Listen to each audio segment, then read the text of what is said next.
जय हिंद। मैं अंकित, आप सबका एक इंग्लिश में बहुत बहुत स्वागत है। स्वागत है। अभी तुरंत आप आ रहे हैं ना वहां से, नहीं देखे पिछला इसके पहले वाला लेक्चर? चलिए कोई बात नहीं देखें तो जाके देख लीजिए। अभी इसको रुक के जाइए, उसको देख के आइए, है ना। इससे मेरा फायदा होगा ना। नहीं ऐसा कुछ नहीं है। ये क्या बोलते हैं, कंटिन्यू करते हैं। सेरेमोनियल है, ठीक है।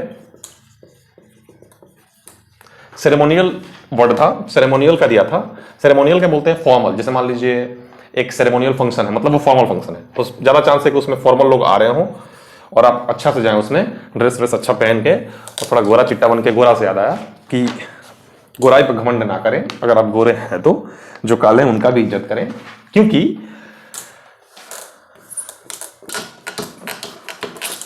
क्या क्योंकि कुछ नहीं, और क्या वेट कर रहे हैं आप लोग। सेरेमोनियल क्या है? फॉर्मल है, प्रोपिशिएट है।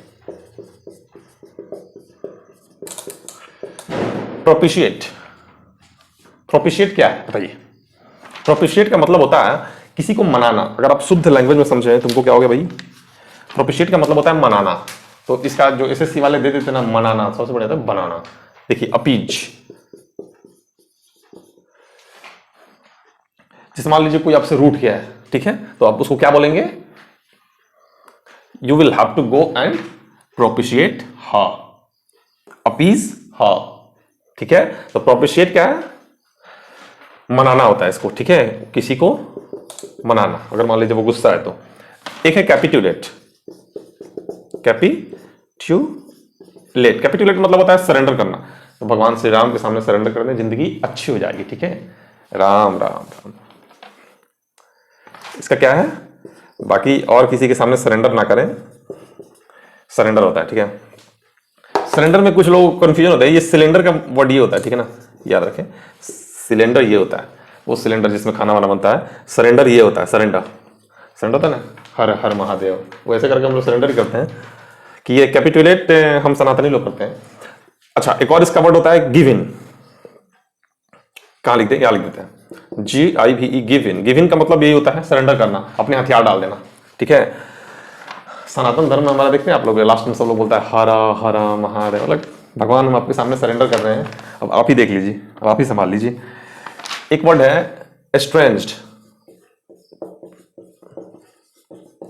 ये सारे क्वेश्चन, ये सारे आए हुए हैं, वर्ड सारे आए हुए हैं। देखिए ये ई लगा है पहले, इसका आंसर पहले बता देते हैं, थोड़ा सा कंफ्यूजन इसका हम क्लियर कर देंगे। एस्ट्रेंज्ड बोलते हैं हम लोग। आंसर इसका था सेपरेटेड। आंसर इसका क्या था? सेपरेटेड था। अब देखिए इसको हम लोग बुलाते हैं ऐसे ही, जैसे इसको बुलाते हैं स्ट्रेंज। मान लीजिए जैसे कैसे ये स्ट्रेंज है, STRANGE। इसको क्या बुलाएंगे हम लोग? स्ट्रेंज, है ना, बहुत स्ट्रेंज बिहेवियर है, मतलब अजीब। इसका मतलब अजीब हो सकता है, इसका मतलब अनजान हो सकता है, ठीक है। आप आराम से समझिए इस बात को। इसका मतलब अनजान या अजीब हो सकता है, लेकिन इसका मतलब होता है अलग होना, किसी से दूर जाना। पहले ई लगा है, लेकिन दोनों का प्रोनाउंसिएशन सेम होगा। जैसे स्ट्रेंज, तो बड़ा ही स्ट्रेंज बिहेवियर है, मतलब ये बिहेवियर है। पर स्ट्रेंज बिहेवियर नहीं हो सकता है। वो स्ट्रेंज मतलब होता है, मान लीजिए पति पत्नी स्ट्रेंज हो गए। जैसे मान लीजिए अगर लिखा है कहीं पे कि he is an strange person, मतलब वो अपने पति, या मतलब ही लगा है ना, तो मान लीजिए वो अपनी पत्नी से अलग हो चुका है। He is an strange person मतलब वो अपनी पत्नी से अलग हो चुका है। हो सकता है कि तलाक ना हुआ हो सकता है तलाक हो भी गया हो, लेकिन वो अलग है, सेपरेटेड दिया है ना। सेपरेट मतलब अलग होना, ठीक है। तो ये इसका फर्स्ट फॉर्म है। ये डी हटा देंगे तो इसका फर्स्ट फॉर्म है, ठीक है। ये इसका फर्स्ट फॉर्म है, डी लगा देंगे तो सेकंड थर्ड फॉर्म है। वैसे ही सेपरेट होता है फर्स्ट फॉर्म, और ईडी लगा देने के बाद क्या होता है? सेकंड थर्ड फॉर्म आते हैं। ये स्ट्रेंज क्या है हमारा? स्ट्रेंज क्या है? स्ट्रेंज हमारा एडजेक्टिव है। और ये क्या है? ये वर्ब है, याद रखें, ये वर्ब है और ये एडजेक्टिव है। हाँ, स्ट्रेंज बिहेवियर, स्ट्रेंज पर्सन मतलब अजीब पर्सन, अनजान भी बोलते हैं, स्ट्रेंज जगह कहते हैं, तो अनजान भी है। स्ट्रेंजर है मतलब अनजान आदमी है, लेकिन ये स्ट्रेंज दूसरा है। आप आशा करते हैं आप समझ पा रहे हैं। एरोनियस था एक वर्ड, एरोनियस, डबल आर है, ERRONEOUS, एरोनियस। एल वाई लगा था क्या? हाँ, एरोनियसली का मतलब होता है कि क्या था? रॉन्गली था। मतलब वही दिख रहा है एरर, ये एरर ऐसे समझ लीजिए ना, ERROR होता है ना एरर, तो ऐसे दिख रहा है कि गलती, कोई गलती हुआ है, तो रॉन्गली। इसका जो सिनोनिम दिया था क्या दिया था? रॉन्गली दिया था। अगला वर्ड क्या है? रेस्टिव है।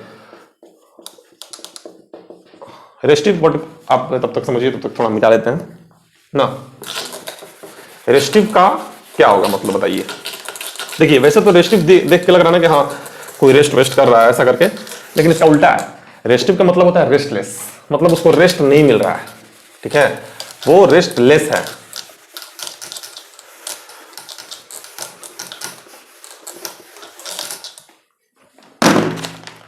रेस्टिव का मतलब क्या होता है, रेस्ट लेस, वो उसको रेस्ट नहीं मिल रहा है, वो रेस्ट लेस है, ठीक है, आराम नहीं मिल रहा है, जिसको आराम ना मिले, या फिर आराम का कोई माहौल नहीं है, बहुत ही काम भरा, काम मतलब कार्य, काम मतलब समझ रहे हैं।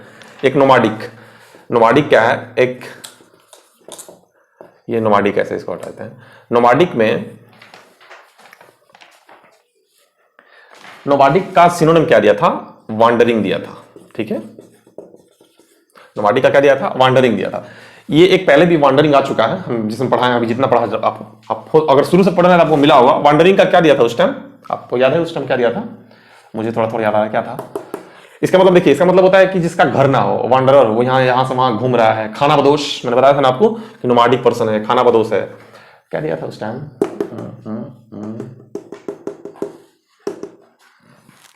याद नहीं, याद आएगा बता देंगे। मतलब पिछले लेक्चर में वो है, पीछे के लेक्चर्स में वो है, थोड़ा याद नहीं आ रहा।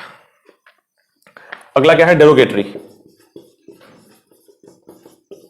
आपको याद है थोड़ा कमेंट करिए। ये नोमाडिक का क्या है, इसका मतलब होता है खाना बदोश, मतलब जिसका कोई एक घर ना हो, अलग अलग घर रह रह के अपना जिंदगी गुजार रहा है, वो उसको कहते हैं वांडरिंग पर्सन, जो रोम करता है। रोम मतलब यहां वहां भटकना, रोम करना, भटकना, ठीक है।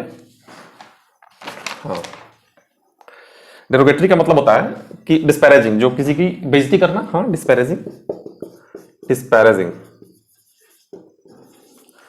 डिस्पैरेजिंग मतलब हाँ वही डेरोगेटरी वर्ड, डिस्पैरेजिंग वर्ड, बहुत ही गंदा ऐसा करके, नीच, बेइज्जती भरा, डिस्पैरेजिंग है।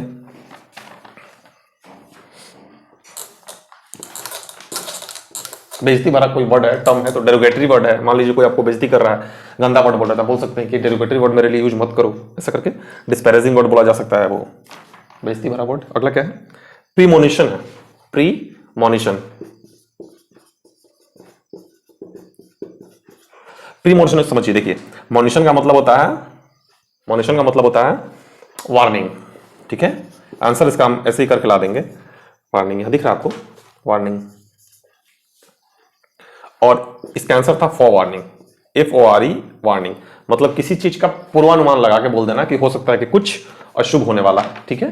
तो ऐसा करके प्री मोनिशन, तो मोनिशन का मतलब होता है वार्निंग, तो वार्निंग अलग से, और प्री की जगह फॉर, तो दोनों एक दूसरे के लिए, ये इसका यही दिया था, प्री मोनिशन का फॉर वार्निंग दिया था। मैंने ऐसे ही आपको करके दिखा दिया है, कनेक्ट करके, जैसे मोनिशन था और उसका वार्निंग हो गया, प्री का फॉर हो गया, ठीक है। ये आपस में सिनोनिम थे। एक लास्ट है एल्यूड। एल्यूड मतलब होता है भाग जाना, कहीं से फरार हो जाना, बहुत सारे तरीकों से एल्यूड कर, शादी के लिए फरार हो गया तो एल्यूड कर गया, वो भाग गया, लड़की लेके भाग गया। अब मान लीजिए भाग गया तो भाग गया, अब क्या किया जाए, वो इतना दुष्कर्मी है, दुष्पापी, नीच। ESCAPE, स्केप, स्केप मतलब भागना होता है। दोनों दो कंडीशन हो सकता है। स्केप एग्जैक्टली इसका मतलब नहीं, लेकिन फिर भी स्केप मतलब भागना। स्केप का मतलब मान लीजिए कोई जेल से भाग गया तो वहां पे स्केप ज्यादा अच्छा रहेगा, कि कैदी लोग भाग गए, वहां पे स्केप्ड, स्केप ज्यादा अच्छा रहेगा। एल्यूड का मतलब भी भागना ही होता है, लेकिन ठीक है, इतना बड़ा टर्म में एल्यूड का यूज नहीं कर सकते हम लोग। जब मान लो वो शादी के लिए भाग रहा है तो स्केप नहीं यूज होगा, एल्यूड यूज हो जाएगा, ज्यादा अच्छा रहेगा। आप समझ पा रहे हैं, तो समझ पाते बहुत अच्छी बात है ना। ख्याल रखिए, खुश रहिए, और जल्द मिलते हैं आपसे अपने अगले लेक्चर में।